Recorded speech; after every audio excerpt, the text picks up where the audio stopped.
So I went to a teacher's college, but I majored in music.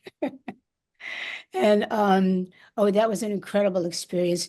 And then to come out and be a teacher, I didn't want to be a teacher. And I was very shy and shut down and that. And I'll put that in the book when it comes. But to get in front of the classroom just was a very inspiring and enlightening experience to look in somebody else's face, not just somebody else, but children or young people, Mhm. see the power that music had with them. I could see what it did to me when I was first brought into an environment of music and how it brought me out of myself and made me part of my then family.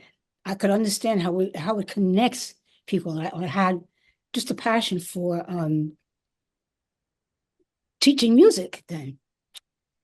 And then I taught school for about 2, 3 years.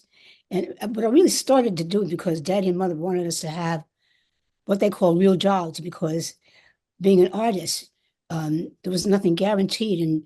And with the racism and everything, you had to try to learn how to be an agent. And for a person who's an artist, it's like the other side of your brain. It don't work as well as the artistic side does. But Mhm. so you want to try to do something. They wanted us to have some kind of financial and work security. So all of us became educators. Uh, so after I did it for a while, I enjoyed it, but I really wanted to see if I could be a performer. So I encouraged my dad and my mother to help me get into the industry.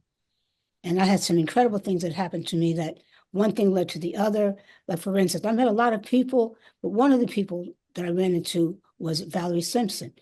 She was in an office trying to get started with the songwriting and publishing and all that stuff. She hadn't gone that far yet, but she was a studio singer.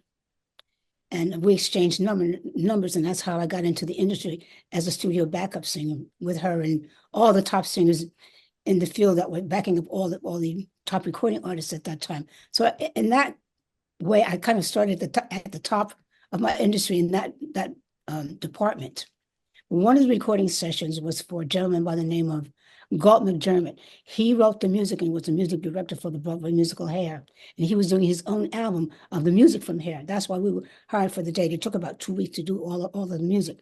But at the end of the day, he let us know that they were still casting for the Broadway musical Hair. And they were really looking for a couple of strong personality types and a couple of Black people for certain featured things that they wanted. But they were so enamored with all the singers on the date, they promised to find parts for us, or something for us to do in the show, brought the Broadway musical Hair, if we would go down and sing for the director and the producer. Well, I was the only one on the date who did. So that's how I got into theater. So they found a place for me. I didn't start off as the first Black actress to replace a white actress in a lead role, replacing Diane Keaton. I started off as a featured person, just kind of in the background. But that was my entree into theater. And I wound up doing the female lead there. And then one of the actors told me about auditions. Well, basically, she said, "You're on Broadway now. You need to start auditioning for, you want to do another Broadway show, start making the rounds." But I didn't know where to go because I didn't have any background in acting, much less where to go for an audition. So she told me where to go. So I was trying to learn how to audition, but I got the part, but the play was Pearly. Mhm. And so that's how I got into that and got into the position for then getting the Tony Award, which really put me on the map because what Pearly did, once I got, first of all, you get a lot of awards leading up to that. It's a whole domino effect, only going the back way, from going from down to going up. Instead of falling down, you fall up.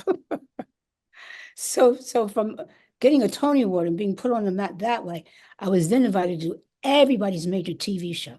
So that went from the accolades and the quality of fame that you get as a Broadway musical actress to now it's television. So it would be like going viral on the internet today.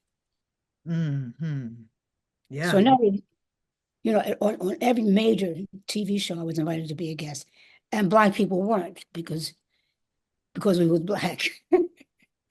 So it was also, to me, if white people didn't want you on there, you wouldn't have been on there. So a lot of white people opened the way for me and said, she should go, she should do this. I didn't even have a manager. I just said yes to an opportunity, and one thing led to another. I mean, eventually I got that. You had to get managers and agents just to handle the opportunities that you'd gotten. But the things happened just organically. And I could go on and on and on, but I think you'd like to get a word in edgewise. No, we're loving it though. The background story is important. So as this became a whirlwind of your success, were you having a lot of people contacting you to be your manager and to be your agent?